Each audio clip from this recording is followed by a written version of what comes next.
What do a great bottle of wine and a great bottle of olive oil have in common? Well, more than you would actually think. Hi there, I am Jacqueline for Vero, where we go around the world searching out wild and scarce products like extra virgin olive oils, wines, and other specialty foods to bring to the US for foodies, wine lovers, businesses, and distributors alike to discover and enjoy along with us. And today on the docket, we are talking about extra virgin olive oil, how it compares to wine, how to taste it like a pro, and so much more. And that is because there are actually so many similarities that we see between wine and extra virgin olive oil, or EVOO. So let's get into it. When we think about wine and extra virgin olive oil, we usually start by thinking about what things are behind the bottles, so to speak. I mean, behind a great bottle of wine, there is a maker who knows their land and their craft. We can have specific grape varieties, or maybe a blend of several different ones. There is a careful production process involved in wine. And then, of course, we have a tasting ritual to help us appreciate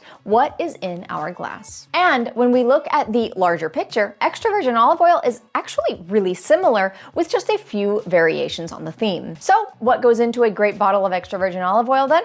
Well, we still have a farmer who knows their land and their grove. We have a specific olive cultivar, or maybe a blend of several. And we will see a careful cold-pressed extraction process. And lastly, we are going to also have a tasting to appreciate what is in the bottle that is similar to wine, evaluating both the nose bouquet and the palate and mouthfeel. And, of course, both also contain polyphenols or powerful antioxidants that can help make them better for you than the cheaper made equivalents. There are a couple of differences between wine and extra virgin olive oil, though. With wine, color is going to tell us a lot about the product, but with olive oil, it actually tells you nothing. In fact, professional olive oil tasters will use dark glasses specifically to eliminate color from their evaluation entirely. Not like these that I have here today. I do not have professional olive oil tasting glasses, so we're using these. And then we also have the question of the extraction. How do we get the juice out of the fruit? Pressing juice from a grape is relatively simple. Getting oil, however, from an olive, it actually can take a whole lot more, a figurative ton of olives, so to speak, and that is just to make 1 liter of oil. It's one of the most labor-intensive foods on the planet, which is actually why quality and how the farmer will work with the product matters so much. This fact that you need so many olives just to make 1 liter of oil was actually something that we talked about in a previous video and blog article on extra virgin olive oil. If you hadn't heard that fact before, it might mean that you are not subscribed to Vero. We have 2 ways that you can subscribe to our content and become a part of the Vero community. First is, of course, to subscribe here on YouTube, but the other way is also through the Vero newsletter on verovino.com. Whenever we release a new blog article, it always gets sent out to our newsletter subscribers first, as well as any news about new products or any other interesting content from Vero. So be sure to subscribe to YouTube and to the Vero newsletter to never miss any more great content or great products from Vero. But let's get back to the olive oil. Now, before we taste, let's have a quick recap from the last video and blog that I mentioned to best understand what is extra virgin olive oil. Extra virgin olive oil is the highest grade of olive oil. It's cold pressed, no heat, no chemicals, just olives. The less processing, the more flavor and the more health benefits you are going to get from the oil itself. So this is the type of olive oil that you want, extra virgin. And just like the wine, as we said, EVOO can be a blend, multiple olive cultivars that are combined for balance and for roundness, or a monocultivar, a single variety that will showcase one particular olive's unique and distinct characteristics. But neither type is better, like in wine. They just are different. It depends on personal taste and preferences, or how you decide to use the final product and to pair it with a food. So, how do you actually taste olive oil? Well, the process is simpler than you might think, and once you know what to look for, you will make sure to never buy a bad bottle of extra virgin olive oil again. But first, let's talk about the olive oils that we're going to be tasting today. First, we'll be learning how to taste with this supermarket brand as our baseline. And then we will be tasting these 2 extra virgin olive oils from La Maliosa.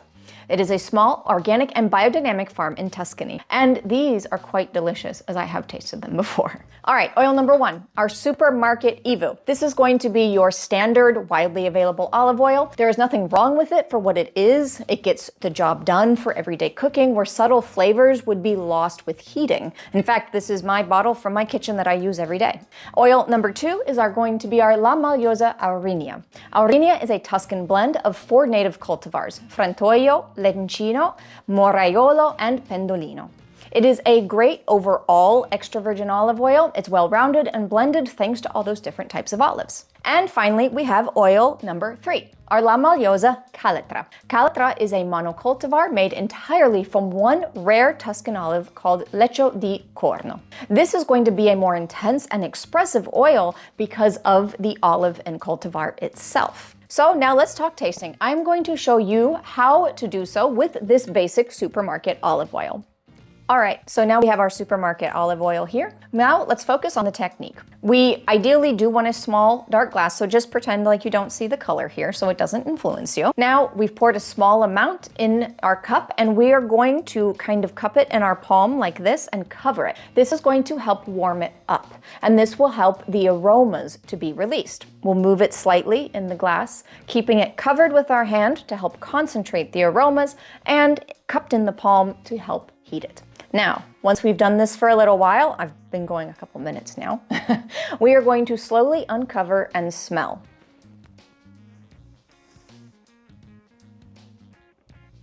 We'll do this a couple of times, and we need to think about what are those aromas, like we would with wine. The first thing you should smell is, in fact, olives. I mean, it's 100% olives, right? And I do smell olives, but in this supermarket one, I kind of get a lack of intensity. It's not super jumping out at me with anything in particular. I just smell generic olive oil. So now that we've smelled it, we are going to take a small sip. But before you swallow, you are going to make sure it coats your entire mouth like you would with a wine. But here we are going to be sucking in air through our mouth with a little bit of force. It's going to sound ungraceful and a little weird, but this is actually the official technique. It is called strippaggio, and it will help us to coat our entire palate as well as part of the back of our throat that is going to help unlock all of the flavors and aromatic compounds. Once we've done that, we will be swallowing, again, paying attention to our throat.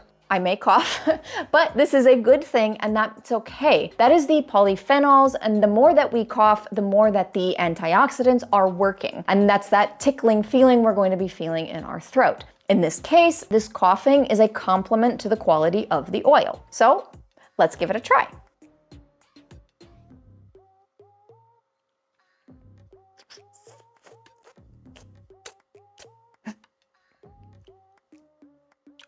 So, tasting this supermarket wine that I use for cooking, there is an overall lack of intensity. Like on the nose, I don't feel any particular bitterness, there's not a lot of spicy notes, and as you noticed, I didn't really cough, which can help to be an indication of the overall polyphenol content.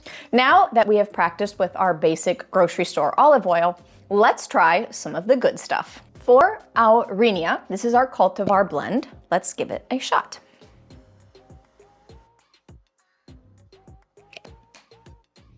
All right, we are going to warm it up.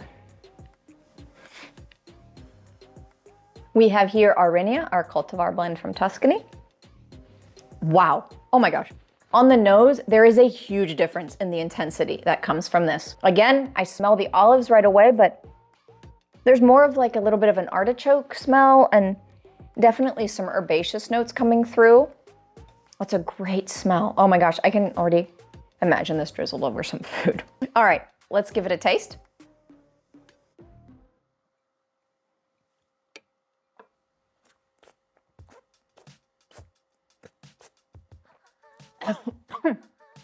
There's that cough I talked about. On the palate, it feels rounder and more complex than that basic olive oil. There is a pleasant bitterness that comes through that's classic of good olive oils. There's nice warmth, a little bit of a spicy note, that kind of piquant feeling. And I do feel that kind of coughing sensation, a little bit of that burn from, let's say, of the polyphenols on the back of my throat after doing this strippaggio. So this is a great everyday, but really good extra virgin olive oil. It's beautiful for things like dipping bread, drizzling it over fish, or even for a little bit of pasta just for a pop of flavor. So now let's check out our other Tuscan extra virgin olive oil, but this one is a monocultivar. It just comes from one type of olive.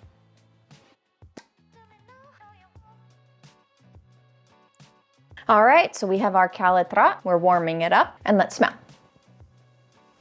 Oh, wow. This is a very different and interesting smell. It's a little bit greener even. There's kind of a white pepper note to it. I did get those olives, of course, and then that artichoke is back, almost like a kind of green bean. I'm getting definitely green bean aroma. So now let's taste.